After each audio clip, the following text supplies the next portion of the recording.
Greetings. My name is Jeff Matranga. I am a psychologist here to provide a brief, probably 10-minute guided meditation.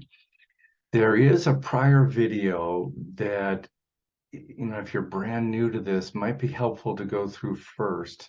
And in that video, I discuss sort of a background to mindfulness meditation, what it is, what it isn't, benefits, and then a little bit on how to meditate, and also some information on resources for further cultivating your practice.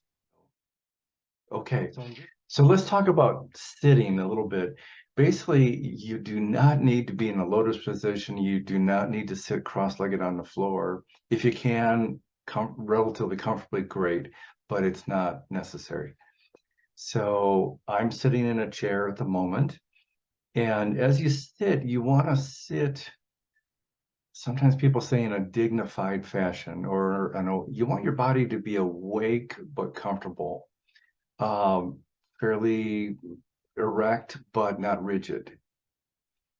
And you can put your hands on your knees, possibly feet flat on the floor. It's good to close your eyes if you can, but for some people that's not comfortable, and that's okay if it's not. Once we get started, I'm going to shift what you see so that I think disappear, but you'll see this background, and then I'll open up the lens again at the end. Okay, let's go ahead and start.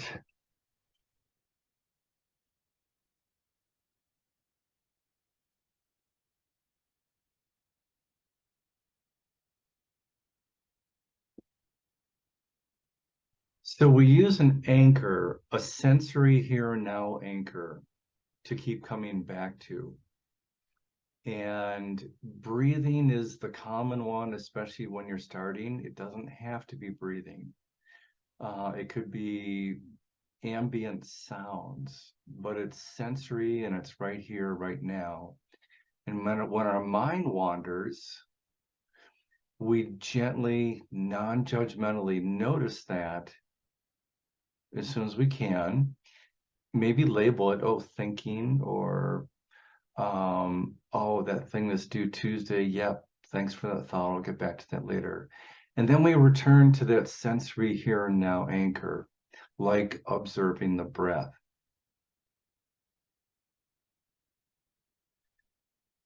First, let's pay attention to your contact points. So just be aware of where your feet are contacting the floor, maybe through your shoes. And just notice any sensations in your feet.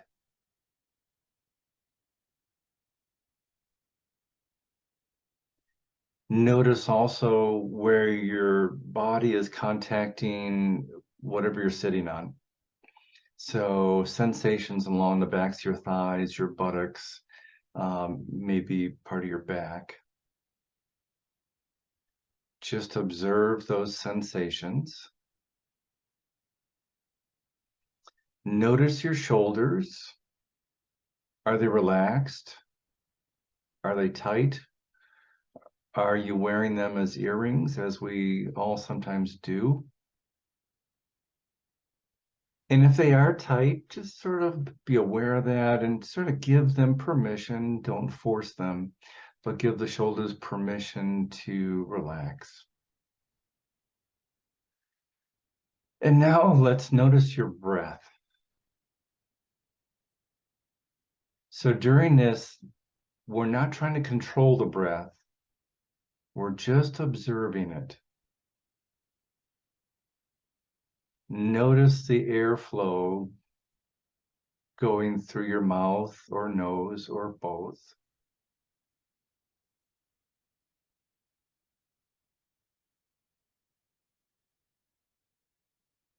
Notice the movement of your chest and your belly or diaphragm. As you inhale, they may expand. And as you exhale, those areas probably move back in. Again, no need to control the breath, just observe.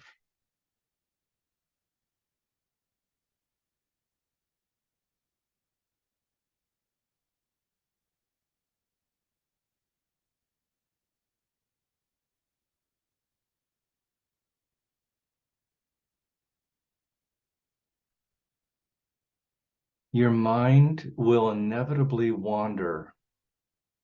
This is explained more in the other video, but a common misconception is that if my mind is wandering, I'm not doing this right. And that's not true. To some extent, our minds are designed to wander. It has certain kinds of benefits, but the way we respond to mind wandering can change, and our relationship to mind wandering can change. So if your mind wanders, it's completely normal. The thing to do is notice it when you can. Maybe give it a quick label, like thinking, worry, rumination, planning, Tuesday thought, comment that so-and-so made. Just give it a quick label as if you're thanking the thought for being there, like it's a committee member. And then you gently return to your breath, to your sensory anchor.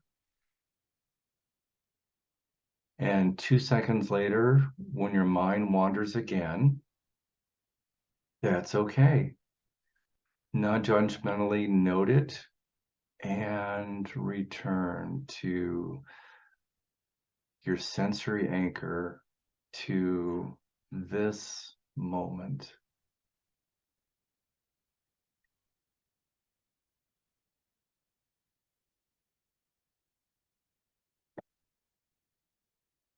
So just keep doing that. Notice your mind wandering in a friendly, non-judgmental way. Note it and come back to this moment, this sensory here and now experience. And it's the process of noticing and returning that is therapeutic.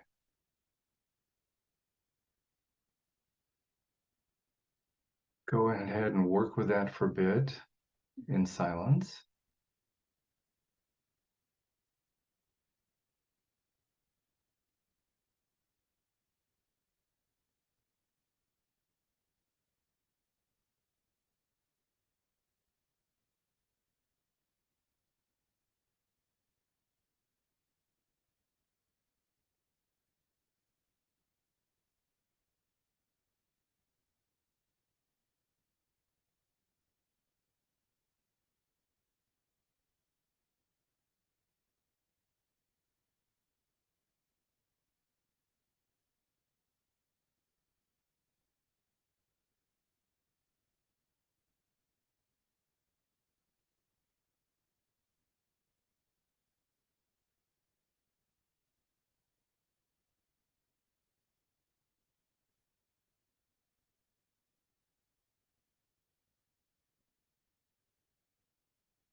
Non-judgmentally note where the mind went and come back to your breath, just observing it.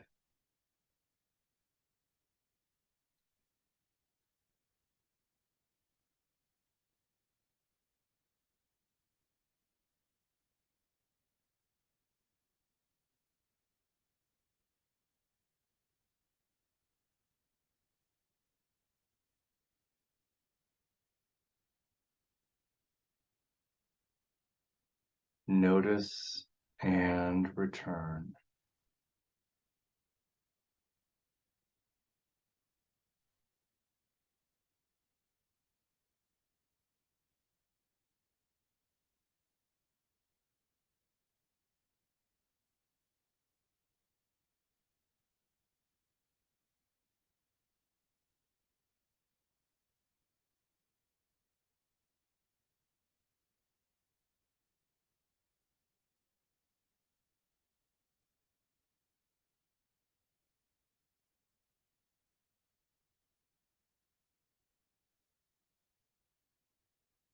If emotions come up, note those.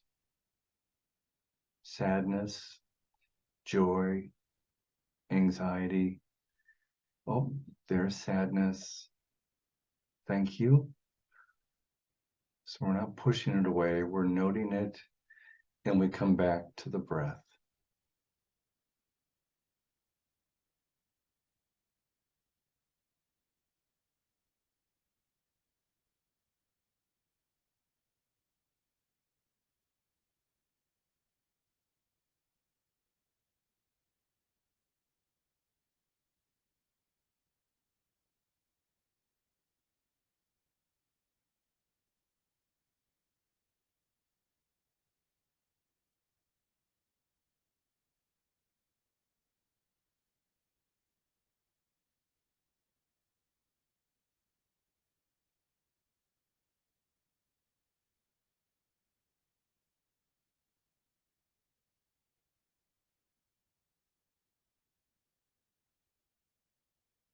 Gently return to this moment.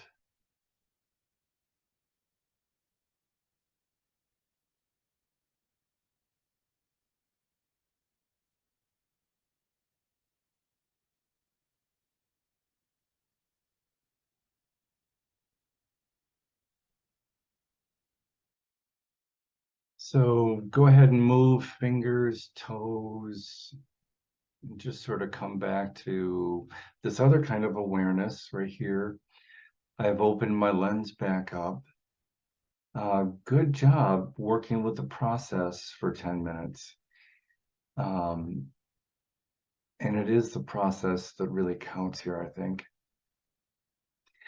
All right, again, in that other video, you may see some resources for further cultivating your practice, and we may put some links and other ideas in the notes below this video, so you can check down below there. As you go, if you're new at trying to cultivate a practice, I encourage the people I work with to set loving goals and self-compassionate goals, goals that are more in line with a batting average. So instead of saying, from now on to eternity, I will meditate every day, that usually doesn't work. Most people stop and start, and then eventually things gel. So I encourage people to set a goal like, let's see how many days out of 7 I can meditate for at least 3 minutes. 10 minutes for beginners is probably a good goal, but if on any one morning you're thinking that, gee, I'm just too busy, okay, fine, that happens. Ask yourself, do I not have 3 minutes to meditate? And usually you're going to say, gosh, okay, I've got 3 minutes. And if you take 3 minutes to work at this process, great. Count it as a yes. And that's going to keep the pump primed, if you will. And frankly, I tell some of my people, if you're at work and you go to the bathroom and you're sitting there anyway, work at the process for 3 minutes and count it as a yes. All right. Sometimes I close with the word namaste, which simply means may the light in me or the higher part of me connect with the light in you. Namaste. Have a good day.